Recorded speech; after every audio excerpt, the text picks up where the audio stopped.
What's up, everybody? This is Presto, CorporalNosaj. and you are listening to episode 115 of the Nintendads podcast. Corporal, have you heard the latest gaming news? I think I know some things, I but also think I've heard some things, but obviously not everything. no, There's been not too much everything. going on. There was Yeah. Tokyo Game Show. Uh, there was a bunch of gaming companies that did a lot of stupid things. And then there's a tidal wave of awesome games that are coming out in like the next week. And I feel as pessimistic as I am overwhelmed and positive. So it seems like a good time to just talk about it. I Don't you mean, we've think? got a lot of things, I guess, catch up on because I haven't really spoken a whole lot lately, and there's a lot of It's things been that happened. busy. Yeah. It's a busy We should season, catch up with man. each other a little bit more often. Yes. We should have called it the Uh, ketchup and mustard episode. didn't we do a catch up mustard? Those of you who've been We around did. We long have done a enough, catch-up. We have those, done a catch-up those of you episode. Yeah, listening we've long used enough, take that a shot. pun. Catch up. I feel like any pun or title that we used in the first 100 episodes, we should get a pass to use again And yeah, because we're now so much further along. yeah, You got to reuse your best material. I think that's that's fair. fair. But more importantly than reusing puns, what have you been? I guess we'll start with what you've been drinking because I just saw you sneak a sip. I know you're a big. For those of you who are listening to this on a podcast episode, I've just held up a tall, crispy, very cold bottle of Samuel Adams Summer Ale. Now, Now go ahead and tell me, what month is it? it's October. You are such a slut for pumpkin spice stuff and I pumpkin beer. You were drinking. I'm pretty sure somebody run the tape. I wish we had staff to be like, you run the tape.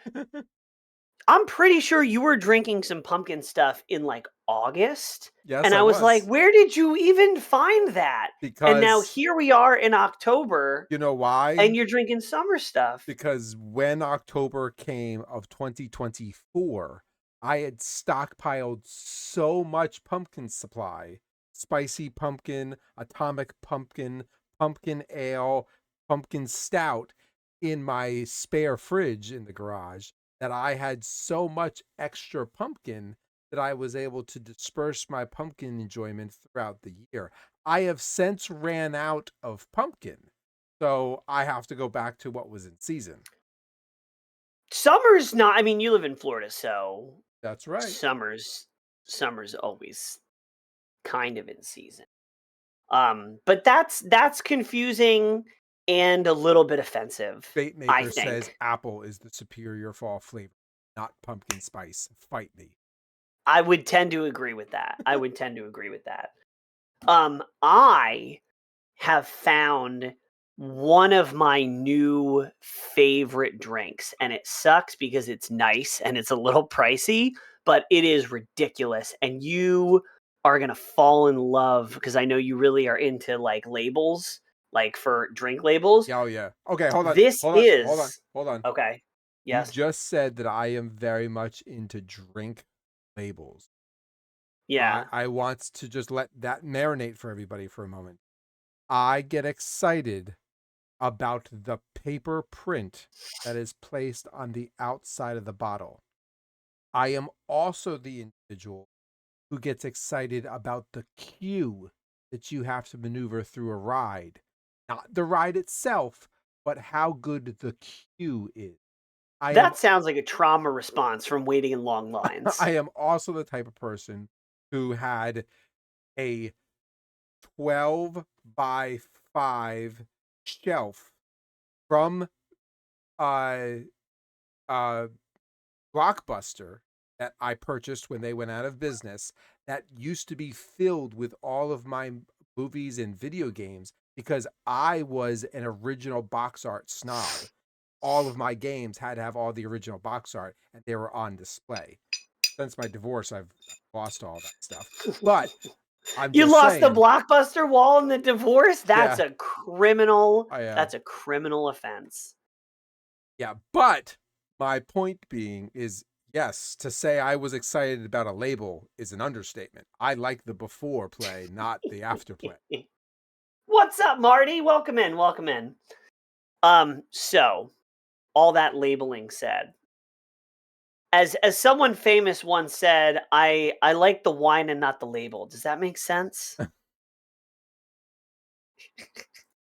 I had to. I had to. But in Right. this case, I do like it's not wine, it's cider and the label. Ooh, So, cider. Apple. oh, get ready. So this is Armageddon Brewing out of, I think it's Somerville, New Jersey. It's pretty close to where I am. Okay. Armageddon Brewing. This is I went to a fall farmers market Okay. and I found this. This is called Massacre Blood Orange Apple Cider. And this is maybe one of the coolest labels I've ever seen on a drink. Blood orange If I can get cider. it, if I can get it in focus here. So it is the Grim Reaper with a gas mask with a desolate red and orange background, and I it is I so good. it's It's a huge also bottle. It's a 600 milliliter bottle of cider. it's also a semi-sweet blood orange. I Yes, it is love not me overly sweet. I love me a cider, but man, a You're semi-sweet like, blood orange, that looks cool. look, see, it's slightly more sweet than it is dry. Oh, now it gets into focus. But yeah, this huge shout out to Armageddon Brewing. I am going to be camping out in your tap room in the very near future because it's delicious. With a mic. Marty says, I don't know if I can get this in the US, but La Fin du Monde beer from Unibor in Quebec is an awesome beer. I will send you the label. Oh, nice. Nice. Okay. I feel like Canada has some incredible beers. I was up in Montreal for a bachelor party and we went to a bunch of local breweries and I had some of the best sours that I've ever had in my life. Too many. Slightly too many, but it's a bachelor party, so. Um what have you been playing? Only game that these fingers have touched. And I think probably 3 weeks, because it's been a while since the last time we've recorded, is No Man's Sky and Stardew Valley. Okay. That's it. Space and farming. Space and farming. I see the connection between those two. It's also Some may like not, that but I time of do. year, so. Yeah, that's true. I'm surprised that I've been playing. I would be playing Minecraft more this time of year, but I am Ooh. being just bombarded Have you, with new games. talking about gaming news that we haven't discussed, have you seen the newest Minecraft update? The copper, The the copper copper golems. up. I haven't played it yet, but my son has kept me informed Okay. on the copper golems. Marty's been playing Claire Obscure Expedition Oh, yep, 33. yep. Game of the year contender, maybe front runner, depending on who you ask. And Craig says Corporal's been playing nothing because he is a loser. Oh, yes. It's True. always we always love having Craig in the chat. But if you want him to see, you got to go on Twitch. Um, I have been trying to keep my sanity because there are so many good games out. Number one, Monster Hunter came out with Title Update 3 and the Omega Planetus huge boss fight, which we have a whole section for, so I won't get too far ahead of myself. But I've been playing Monster Hunter, Final Fantasy 14 crossover, amazing. I've been playing Hades 2, probably the most out of everything in the last couple of weeks because it came out last week. Hades 2, and again, we'll get more into this. Hades 2, I think, has as much of a chance to win Game of the Year as Clair Obscur, Expedition 33. That's wild. What's wild is they're both indie games. Yeah. But I think, big statement, but I think if Monster Hunter Wilds hadn't come out this year, my Game of the Year pick would easily be Hades 2. Really? Okay. Yeah. I mean, Absolem still has to come out. Ball Pit still has to come out. Which it's a crazy thing. Craig's been playing Borderlands 4 because he is in fact a premium gamer. Okay. So besides Hades 2, which I'll go a little bit more into in a little bit, I've been playing the new EA Skate, which is fun. It's out in early access for free. So I haven't just been playing it because we're part of the EA creator program, but because it's in early access. Skate has universally gotten the same sort of feedback. The mechanics are great. It's big, open world. You're skating with other people. Mechanically, gameplay-wise, it's really good. Progression is a little funky, but overall, solid. It has been neutered of its, like Tony Hawk games and the original Skate games have that grit, like the skater culture, like let's fight the power, Yeah. Skate, the new Skate, and like I said, the gameplay is great, but it has a very thick glossing of like corporate, this is what corporate spent $100,000 on in market research, and this is what the market research says skaters will like. What?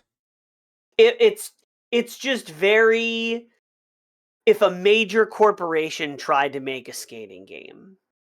Oh, okay. And they tried to be like, all right, get out there and show me your best kickflip. Like it's just, and it's not that bad, but like it doesn't have the right tone and flavor for a skating game.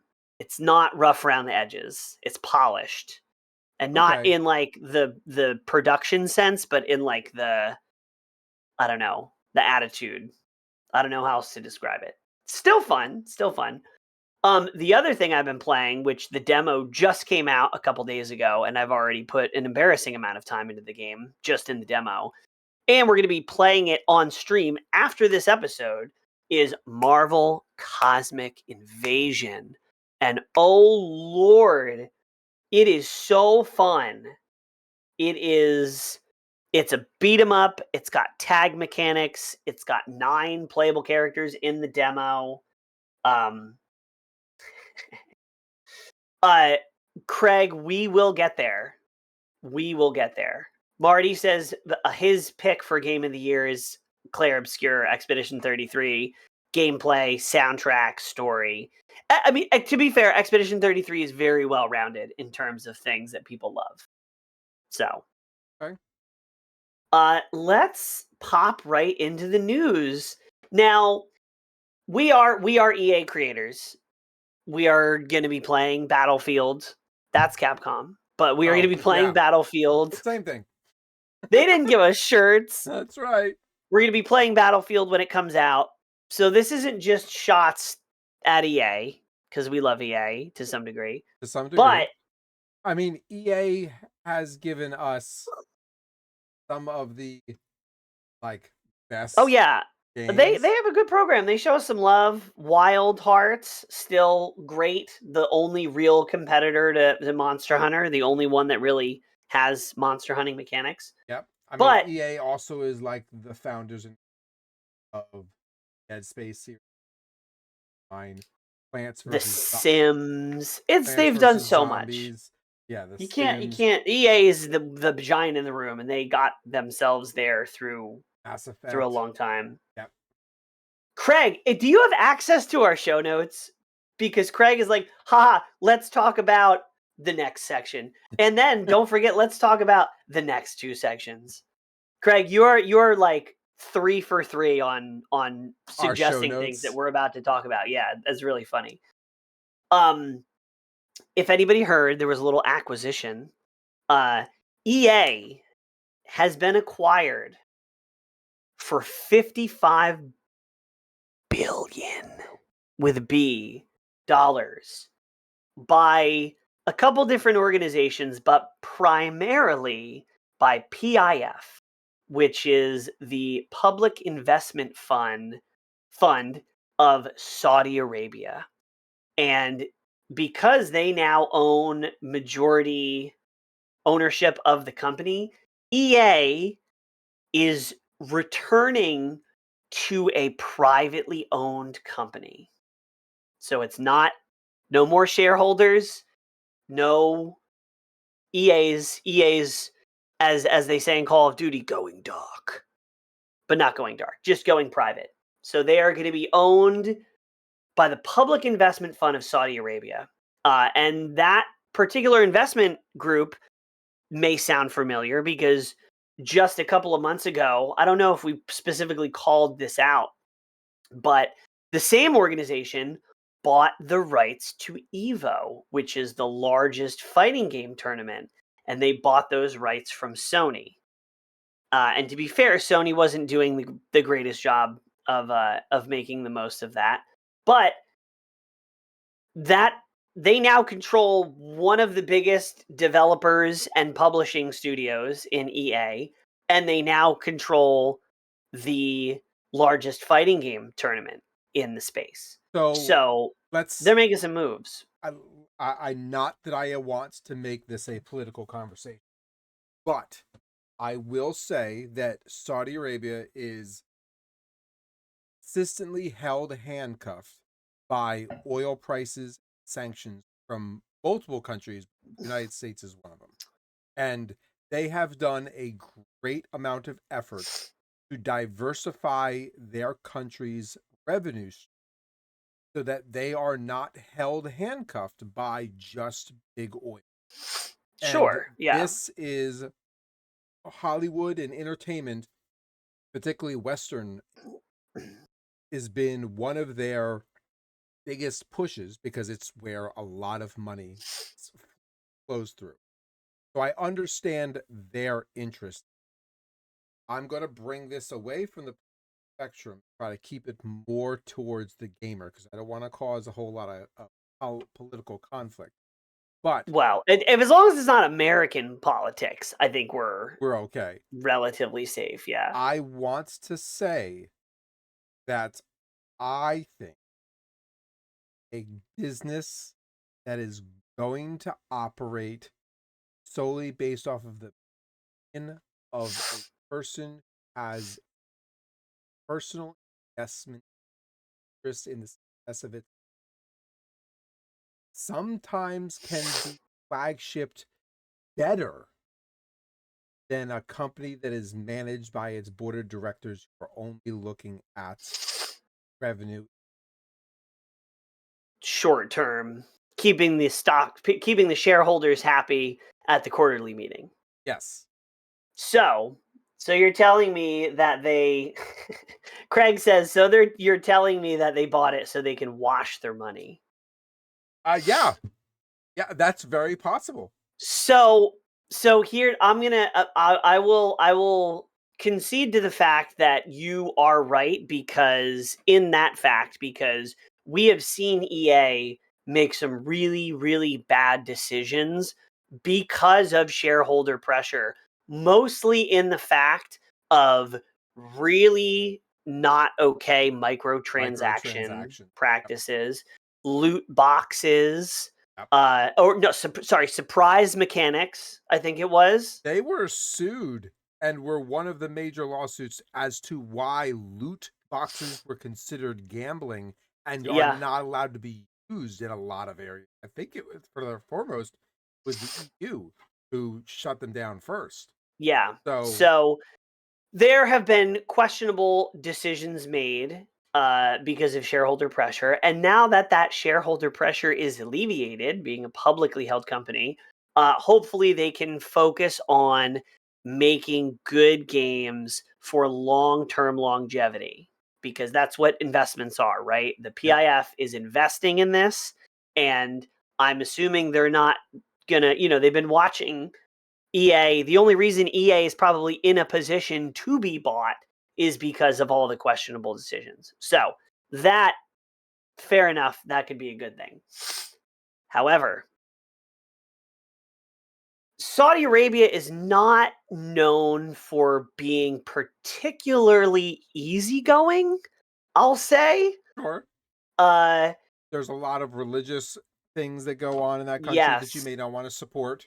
So the question becomes, they have just bought up a lot of cornerstones of, we'll say, Western culture. Yep. And I would have a hard time believing that they are not going to have a heavy influence, or at least the ability to approve, disapprove, censor certain things going forward. You're saying that they will or they They will. won't? They will. 100% they Censor will. what kind of thing are you thinking?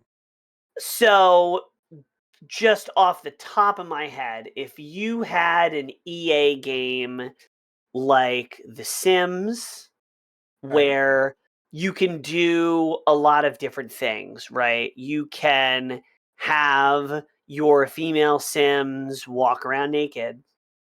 I don't think that the investors in Saudi Arabia, that's not gonna fly.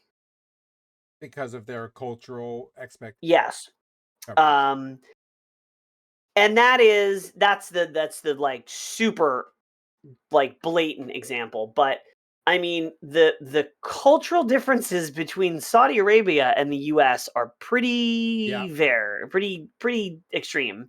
Um, and the thought that a foreign power is now majority stakeholder in one of the biggest, most influential video game developers and publishing is a little concerning to me, I I have because to now agree with it's you. being subject. And I mean, EA as a publicly traded company, is not trying to push an agenda. But now that they're privately owned, They could be. an agenda could The be pushed. fear that now what you're saying is purely based off of a concern, not of an actual thing that has been stated publicly that this is what they will do. Yes. So I mean, and there could be they could be like, you guys know how to make your games. We're not going to have oversight. We're just going to have oversight on Finances. financials and purely objective business decisions, like how you monetize games and things like that. But the content, we're going to be totally hands off. And that's where maybe it's my blind optimism. That's where I hope this is. That's it. Like, it And could be. if that's the direction that it takes, and I have yet to see other acquisitions by Saudi Arabia where they have directly manipulated its content based off of its cultural beliefs. I've yet to see that happen in other acquisitions. So I have to have faith that they won't do that in our gaming, specifically with EA. And as long as they don't, I will agree with you that if they do, it's a bad thing. But as long as they don't, I still stand by that a privately owned corporation for EA is a good move for the company and the industry, for the gaming industry forward. So unfortunately, the other piece of this, and I'm trying to find, yes. So this is a headline from PC Gamer from 3 days ago. EA's new owners are leaning heavily on AI to make money and its huge debt to go away. So A EA has like millions and millions. Actually, let's see. What is EA's debt? EA as a company is right now, they are, after the acquisition, they are $20 billion in debt. EA will have approximately $20 billion in debt following its recent $55 billion buyout. So that just, the debt was a key component of the financing for the take private transaction. Okay. So what I think is going to happen is, censorship aside, I think EA is going to, or the PIF is going to come in, and they are going to come in looking like this with a scythe. And that scythe is going to cut through these dev teams like butter in a way that we haven't seen since Microsoft did their last round of layoffs. I think they are going to, and potentially rightfully so, trim the fat of EA. But I think you're going to see a lot of studios that are under EA getting closed down. I think you're going to see mass layoffs, and I think you're going to see. It's funny that you bring all this up, because the angle that I came to this episode with is that they're going to start selling off their IP. No, I think they're gonna keep the IPs, but they are gonna slash entire studios, and they're going to say, well, what do we need this programmer for? We can have AI do it. And they're going to have AI do it. And I mean, we'll see how that works. It won't be good. That's So okay. that's the skinny on EA. There's Capcom, we're just stepping on all our friends' toes tonight. But you guys got to stop making bad decisions. Bad decisions. Capcom announces Capcom Cup 12 finals. Pay per view. Yes. Capcom announces the Capcom Cup 12 finals review. Yes. So you're gonna have to pay. So Capcom Cup is their like fighting game. Hey, thanks, Steph, for liking the stream. Welcome in. Capcom Cup is the culmination of their Street Fighter 6 like pro circuit. And you have to qualify. People compete all year round to go to Capcom Cup. There are major streamers like Maximilian Dude that restream it and amplify it, and it's a big deal. Capcom Cup is a big deal for the fighting game community. Yep.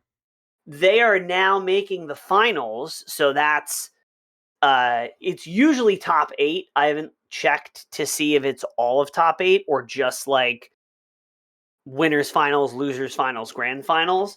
But usually finals means like top 8 and finals. So the finals are going to be a pay-per-view event, and they're going to cost, I think it was around like 26, between like $25 and $30 to be able to watch that. Stage day 1, 13th results are going to be free. The 15 results are going to be paid. Really? Yeah, so I'm looking at the esports.capcom.com website right now. That's gonna be a long ass. That's gonna be a long ass stream. People are gonna get their money's worth, I guess. 3/11 is when the event starts. It goes from the 11th through the 15th. According to the stream schedule, day 1, the 11th, 12th, 13th will be free. The 14th will be one of the finals. That'll be a pay-per-view. Then the 13th final stage 2 is free, but the ultimate is going to be on the 15th. That is pay-per-view. So not all of the events, only the finals for the finals. It's only the finals, which is that's the most exciting part of the. Yeah, that's usually what people watch. Of their total stream schedule, 1, 2, 4, 5 days events, 2 of the days will be pay-per-view. One of those days, only a portion of it. So most people they only watch the finals. Like FGC people, yeah. people who play the game are only going to watch the finals. But I mean, there are like esports bars that like stream the finals and like people turn up for it.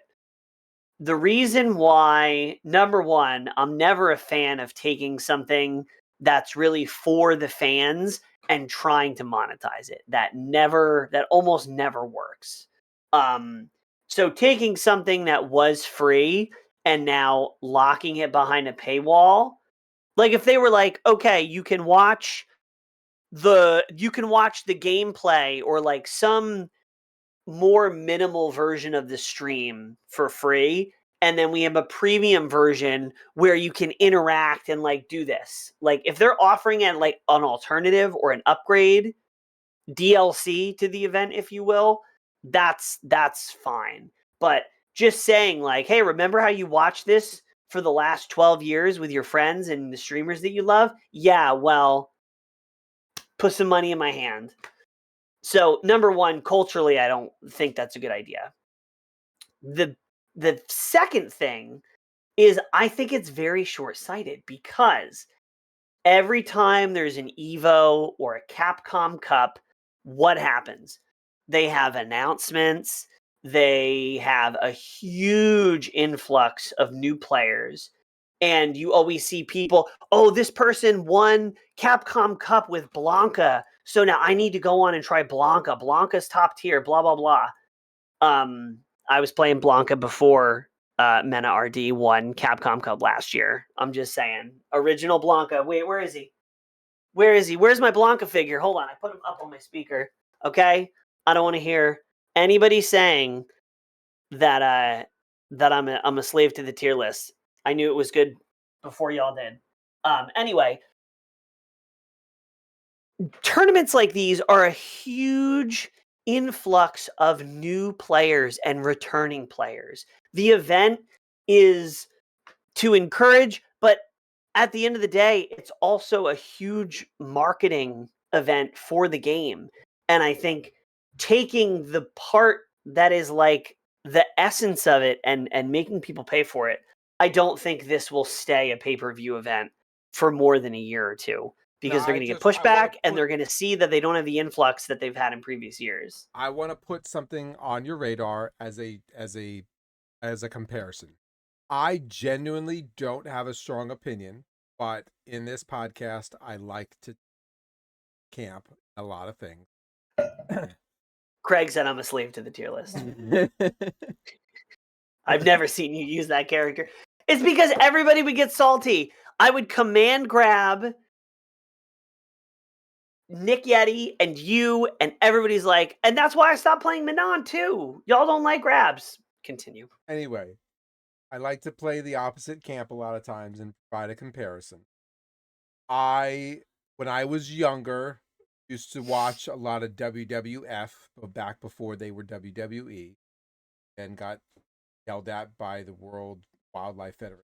Had to change their name.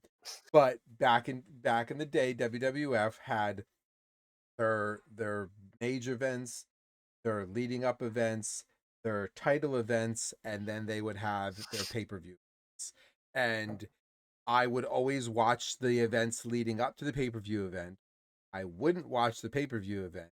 And then I would just have to pretend that I didn't get to watch that. Jump to the next regular event and be like, who won what fight? Oh, The Rock and Stone Cold Steve Austin came out on top. Okay, now I know what's going on. And I'll just move on with my life.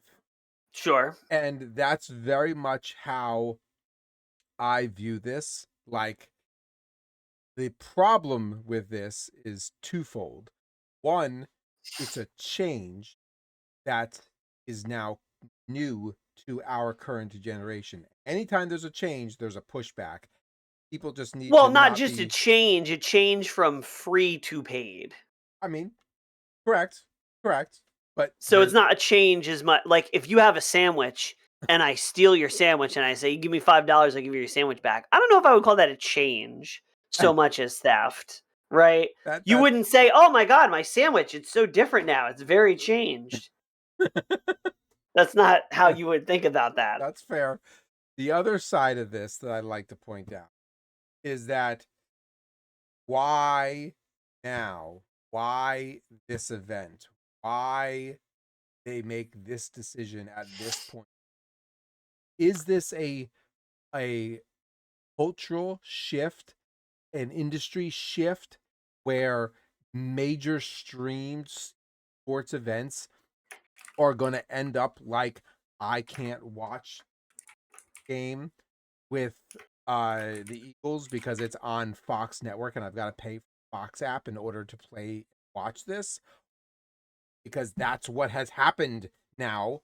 You can't, I don't have live broadcast. I have to pay for a stupid app subscription in order to watch what is going to happen on the sports games that I want to watch. Is this a trend of what's happening in our industry for now? Or is this specific to this event? Well, let's see. Capcom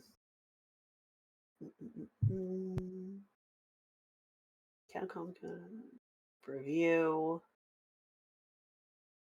According to Capcom, these rates will apply to those events. Yeah, I'm not really seeing any reasons why. I mean, I'm assuming that if you asked Capcom would say that it's because they want to make Capcom Cup as good as possible, that I don't need the they corporate want to answers. put more into the production. They are charging it so that they can make the event that they want it to be. Is that Dr. Doom? No. Just a random hooded figure.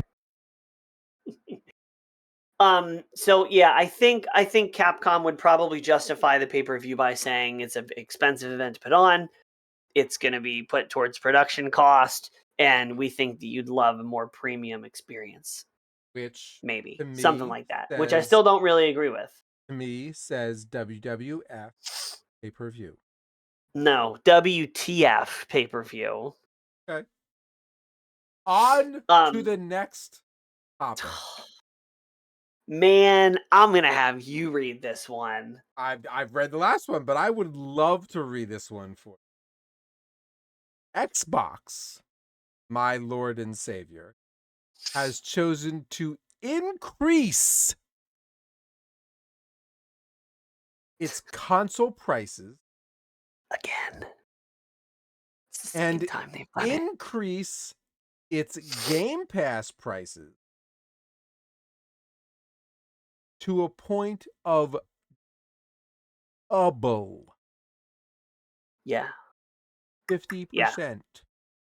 So not all prices double, but No, but Game Pass they prices. have changed. I love the video. If you've seen this announcement, the video starts with this upbeat girl being like, "We've been listening to your feedback and we're excited to announce that we are making changes to Game Pass." Like, she's like, "We listened to your feedback. It's not us doing this. This is what you asked for." And apparently people were asking to get ripped off, for the sandwich to be stolen, and then only half of it to be, or no, just double charging you for the sandwich, Yeah. I guess would be that. There is so much detailed news on this. I'm assuming almost everybody that's watching has at least heard of this, because this is the biggest news that's come out besides the EA thing. Game Pass is getting renamed. The tiers are getting renamed. The cost, the big sticker shock thing, though, is Xbox Ultimate is now going to be $30 a month. $29.99. Yep. And I have to say this because I've seen this joke everywhere. When people said they wanted the 360 era to come back, they didn't mean pay $360 a year. That's not what people were hoping for. Yeah. So, as a follow-up bit of news, in the hours following the announcement, so many people were canceling their Xbox memberships that the Xbox account management portal crashed completely. Did it crash, or did somebody at Microsoft was like, pull the plug?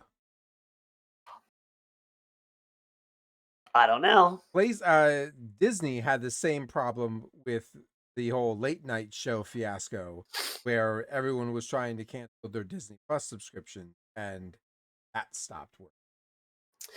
I love to see it. Honestly, I love to see when companies do stupid things that the public punishes them in real time, and then we I'm get to see that as the headline. You see I'm not a company makes bad fan. moves, I'm company not a gets fan. spanked.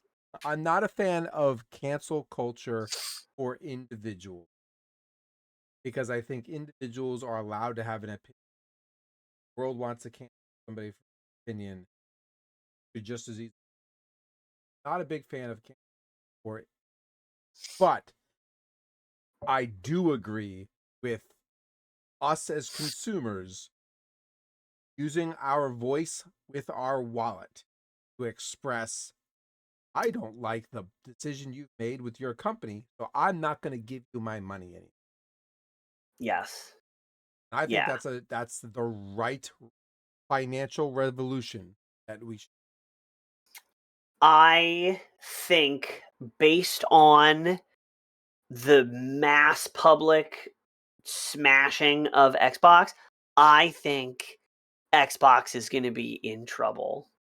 I think there are going to be serious financial repercussions for them from this because their whole business is Game Pass.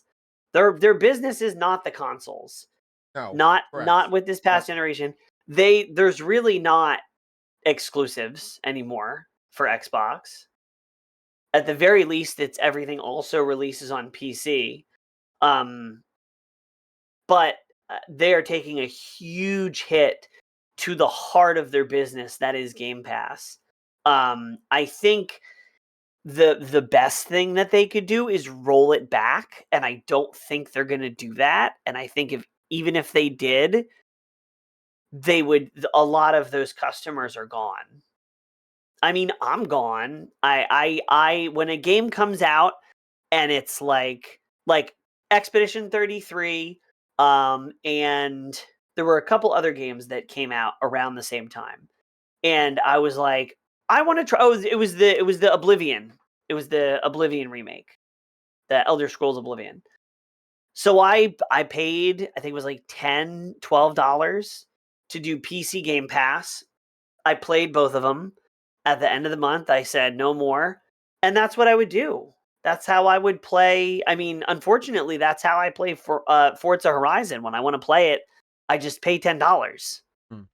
Um, but now, I mean, I guess I can still do that for Horizon, but all the day one on Xbox or on Game Pass are all going to be in the $30 a month thing, and that's absolutely not. There's no way that I'm going to pay the same price as half of the game to be able to play the game for a month. I am Hell not no. going to I am going to yet again choose a competing viewpoint. But there's a twist. A lot of game developers have said that the day one on Xbox or new release available on Xbox Game Pass is not financially good model for the developer. Okay. And this change may, I don't know.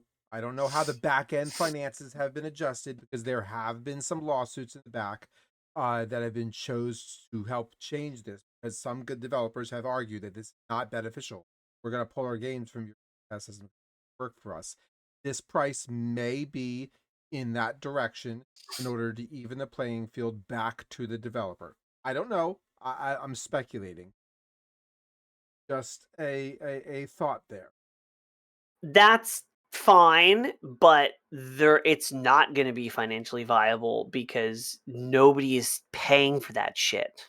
I mean, Nobody's if they there. get There's canceled, yeah. the amount of people that are going to be paying for Xbox Ultimate for these day one games is going to be a fraction, like a small fraction, like 1/8 or 1/16, a bad fraction I of have what it had was when they had it at a cheaper I price. have had an Xbox Game Pass subscription since Xbox 360. I have never Continuously? continuously. I have There were 2 months where I didn't pay for it because I was given one of those like free gift card things. And Yeah. so like I used that, but I have continuously paid for Xbox Live since Xbox 360. I have never once Okay. stopped. Now, I'll be honest with you, me being told I'm being jumped from 29 or $19 a month. Wait, do you subscribe to Ultimate? Yes. So what are you gonna do? I don't. You're And not you're not there's no way you're gonna jump up to $30 a month for Game Pass? in my current financial landscape, I am considering cancel. And that would be the first time since Xbox 360 that I have ever had that thought. So Do it. Do this it. this Wait, is please, I am begging you. Please, can we plan a stream around my where cancellation. just it's a 5-minute stream and it's called Corporal Cancels Game Xbox. Pass. And people are thinking that it's gonna be you like canceling them, like, but no, it's just literally gonna be you. Like maybe you have like a drink or like popcorn. Actually, no, we should have you as like the game, and then me like in the corner, like just not. We don't even have to have audio. It'll just be me. I have like a foam finger I or could have something. I could have like a mirror behind me, but it's like frosted glass mirror, so you can see my screen, but you can't really see as I log into my financials and like end subscription. Oh my gosh. I would love it. I would love it so much. Now, Something to look forward to. I I think that's what the people want to see, right? I mean, Chat? maybe. Chat. So Please back me up. the Xbox isn't the only company that's raised its prices. We reported the last time about how Nintendo was raising its prices on its amiibos. Yeah, There have been rumors that the price hike on amiibos was going to include all past amiibos. That that's dumb. that rumor is false because those amiibos have already been shipped, and Nintendo says that the price hike is purely based off of current political tariffs, not on past amiibos. So they're not raising the value of things that have already been created. They're raising the value because of what they're saying is tariffs. So the price hike Okay. is purely just on new amiibos. With this landscape, though, of in prices, it has caused a lot of gamers to express backlash. And there are third party people who have turned around and have said, oh, they're going to raise your prices on things. Watch me not charge you. And the biggest name in this Uh, is uh, uh. GameStop, somebody who is desperately trying to keep its gamers coming in its doors. So the first rumor What was that exactly what exactly did GameStop say? GameStop said, now GameStop, the one rumor that came out of GameStop was that they were going to hold the prices of amiibos at the original cost. That's not true because the Because they're not price, going up anyway. they're not going up. Exactly. They're whatever the cost of amiibos is the cost of amiibos. But GameStop announced it will continue to sell Xbox Game Pass Ultimate for the old original $19 a month price, despite Microsoft increase. The announcement was made posting on GameStop's website as an alternative for customers who are currently frustrated with the Microsoft price hike. And what this So means is they will be how are they selling doing that? because they have prepaid cards store. So they will sell the already purchased prepaid cards in their inventory for its original price. Once you pay for the Wow. card, whatever the Yes. dollar value is, they just scan and the card is activated. Once the card's activated, it's not linked to a dollar value. It's just in a 1 month subscription. Oh, well, So that's gonna end. Like Xbox is just gonna say, "Okay, GameStop, you're not," because that is now, well, putting on my business hat. In the business world, there's a thing called MAP pricing, and MAP pricing stands for minimum advertised price. And when you are a store, you sign a contractual agreement from the company that is whose product you're selling, that you will adhere to MAP pricing. So whatever their MSRP is, there are rules about you cannot go below this amount. If you do a discount, it has to be, you can only do 20% for this many days. Like, it's all very legally binding. So I'm curious, because I'm sure Xbox has in its map agreements that they can change the price, and that becomes the new minimum advertised price that retailers have to abide by. And maybe there's like a week grace period or something. But I have to think that GameStop is going to get sued so by Microsoft for violating map agreements. this very topic actually was brought up. And the only way that they're allowed to get around it is that GameStop can, because, and here's why, Xbox has changed the naming and the rebranding of Game Pass to call it Game Pass Premium versus Game Pass Core or Game Pass Essential. Pass But Game Ultimate. Pass Ultimate didn't change the name. Correct. So everything that is below Game Pass Ultimate is allowed to be adjusted. And GameStop has says that they were able to sell this because they're exasperating their existing inventory of prepaid cards. Okay. So the So it, GameStop, then under that, GameStop still should not be able to sell the one that matters, which is the Game Pass Ultimate cards, because that is the same name. It's the same product. I mean, I'm just going by the information that's I being mean, and recorded. maybe Yep. maybe they're saying we're gonna sell, but like, then is Xbox gonna say, okay, as your punishment, you're not allowed to sell our cards anymore? So other retailers, including Amazon and Target, were also showing sales of these previously listed codes for the original price for a short time once the hike was announced, but GameStop is the only one to publicly commit to the outdated pricing. So, Oh, so they're all saying all the other stores are saying we'll do it until Xbox tells us not to. GameStop is like, we're going to we're do it. until they're gone. Yeah. They're priced that until they're gone, because Xbox is not going to sell us the cards anymore. Correct. So the moral of the story is that in a surprising twist, GameStop is actually the good guy. Yeah. Yep. Okay, that's good news. Let's end on a good note. Um, Hades 2. This is not going to be a full review, but Hades 2 is game of the year material. And I'm sorry if this is like an abrupt switch from news to now we're going on to things that were announced or that have come out recently. Yep. Hades 2, I think, from a gameplay standpoint, is better than Hades 1.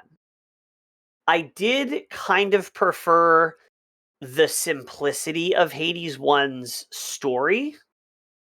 Okay. Kid trying to escape hell, his father's in charge of hell, go, It right? sounds like I'm trying to run away from home and daddy won't let me. I know, but then in like that played out in the theater of like Yeah. Greek mythology, Yep. and you're trying to get to the surface, and you're getting boons from different gods and goddesses, or your aunts and uncles and cousins. It's cool, and the story for Hades 2 is awesome. I like the vibe of Hades 2 more than Hades 1. There's easily double the content. There is way more complexity to the gameplay. I think it's game of the year. I mean, if I wasn't such a crazy diehard Monster Hunter fan, it would be my game of the year, I think. Bar, I crazy die hard. I am. It's true. That happens. But yes, Hades 2, go play it. It's mind-blowing. Um Hyperfunk. Does that name mean anything to anyone Besides besides me? yourself? No. So Team Reptile's Bomb Rush Cyberfunk was a huge success, spiritual successor to Jet Set Radio Future. And they announced at Tokyo Game Show that they are making, it's not technically a sequel, but it's very much a spiritual. I mean, it's Cyberpunk 2, but it's a different story. It's not narratively a continuation. And I am super excited for it because I love that first game. It's one of my favorite games on Switch.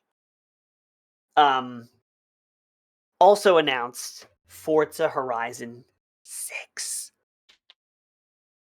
I am very much excited about Forza Horizon 6. Not just It's because Japan. I was gonna say, not just because it's in Japan, but because I have an appreciation for just the sitting down, relaxing. I'm gonna tell Yes. you, the moment this game comes out, you and I are going to repeat a conversation we have already had 2 or 3 other times already about I need to buy a wheel and I buy a cheap. Yes. I What isn't it so funny that you can probably buy a wheel, number one, Black Friday and Amazon Prime Day yep. is like next week. Prime Day is next week. Black Yeah, yeah, Friday's on yeah. Black Friday.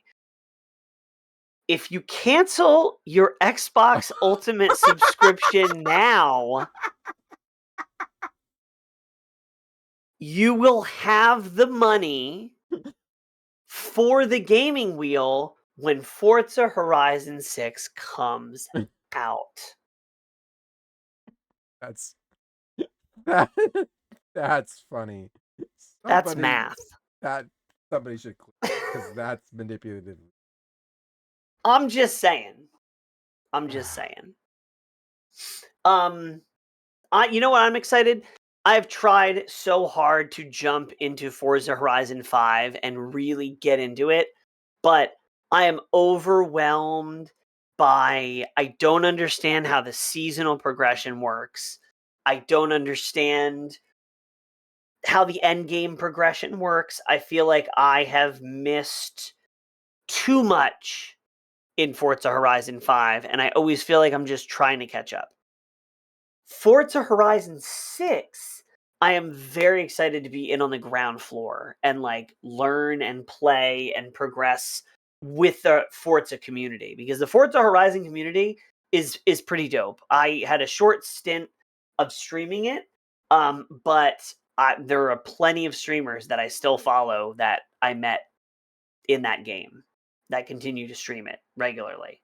So, I um, have never seen a driving wheel that is PS4 and Xbox and PC. But there's a really, I thought 79. most of them are.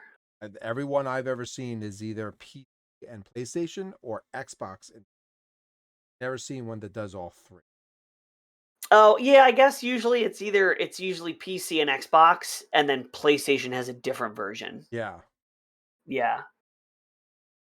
I have mine. I can't take it out because it's very much packed in my I mean, in my all the desk. good ones that I can find are $299 Logitech.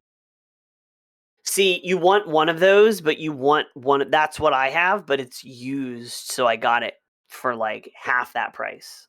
Somebody bought it, used it like a dozen times, and then are like, "Racing games are hard." I mean, there's an $85 one. I'll shop with you. I'll shop with you after the stream. I Okay. will. All right. Capcom had a bunch of news about Pragmatica, about I think there's a new Phoenix Wright game coming out. New Resident Evil launching on the Switch I too. am Another reason. so excited about Resident. Okay, easy does it. All right, Resident Evil. But of course, the only part I was really paying attention for, besides Street Fighter, which has got some cool stuff coming up, was Monster Hunter. And that announcement has come and arrived, and we have Title Update 3. Without going too much, we're at an hour, so I will restrain my Monster Hunter-ness. Thank you. The new monster, Omega Planetus, crossover with Final Fantasy XIV. You can turn your Sacred into an actual chocobo. That's cool. And when you ride it, chocobo music plays. The final. It's amazing. It's great. 10 out of 10. The fight is easily the hardest fight in general, but also because you really need to work as a team in a way that you don't have to in Monster Hunter at all at any point ever. They made this fight structurally similar to Final Fantasy XIV, which is an MMORPG where you need a tank, you need a healer, and you need DPS. Because this monster, whoever is attacking the monster's head, that's who the monster is going to attack, and nobody else. Oh. So you have your tank with your shield. As long as nobody else is hitting your head, it can keep the aggro. You have healers because you need support on this hunt, because it's just he fires grenades, he's got like flamethrowers, like you're going to get hit. You're going to get hit in this fight a lot. And then you have DPS, which are attacking the legs and the body. And you really have to adhere to those roles, especially the tank, because I've done hunts where nobody knows how to keep the aggro on them with the head, and they're a mess. They fail almost every time. So that is there. There's a regular version and a hard version. I haven't tried the hard version yet, but I've cleared the regular version 3 or 4 times, which has been cool. Yeah, it's good. Is it the hardest monster? Yes. Is it the best monster? I don't know. It can feel kind of random at times. It really depends on teamwork. It's like a different type of hunt. It's not a siege hunt, but it's not a regular hunt either, because it's designed around multiplayer. Right. And then we have the dream spell is going to be like the spooky seasonal event that's coming up in a few weeks. So that will be super fun too. Side quest. What upcoming game? So we got Ball Pit, we got Absolem, we got Battlefield 6, Hades 2 just came out. Which one of these upcoming games what are you most excited for, and what do you think you're going to actually play the most?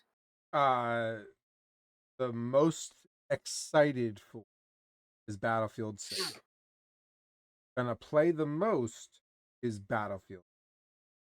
Okay. But I want to put a serious conscious effort into getting access to Hades 2. Oh, okay. I mean, we'll probably play Absolem, I'm sure.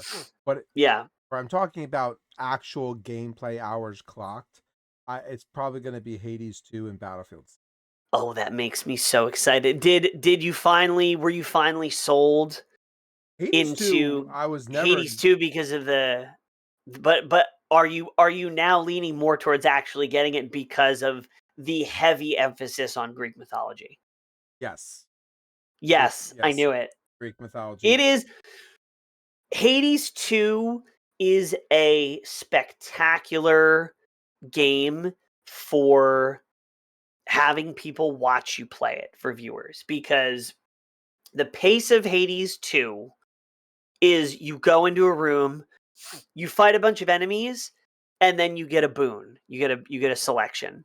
So the beginning of that selection starts out with some of the most well-written and well voice acted dialogue things that reveal relationships between, the different gods and goddesses of the Greek mythology and their relationship to this daughter of the underworld, Melenaway.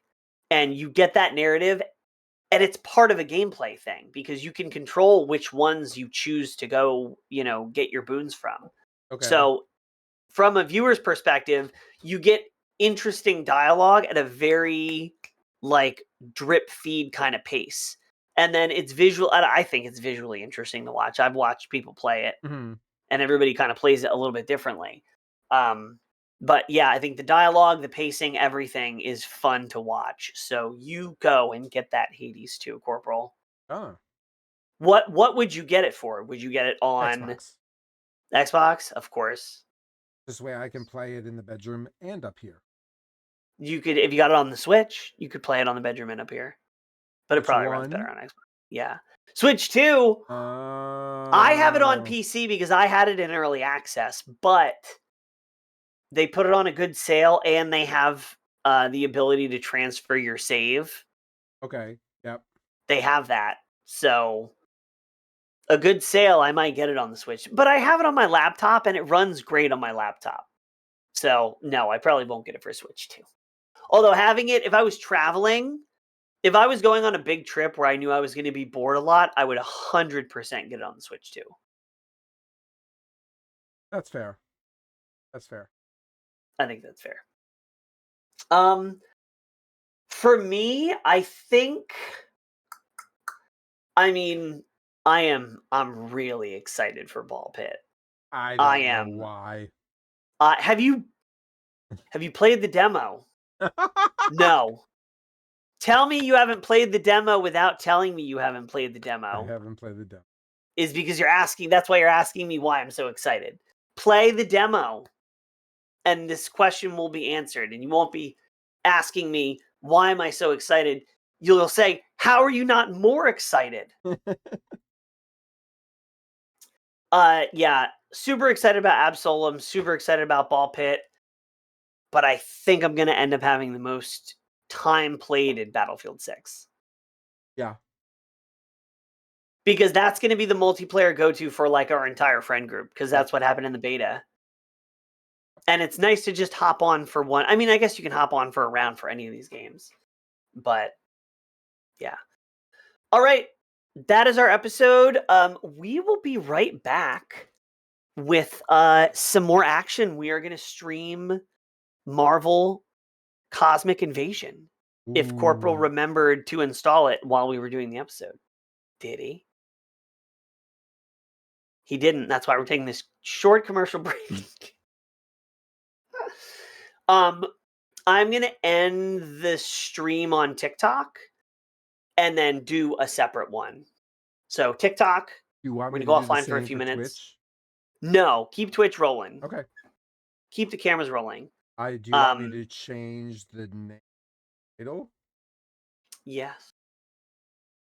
I did install the game. I would say yes. You did it, you mother.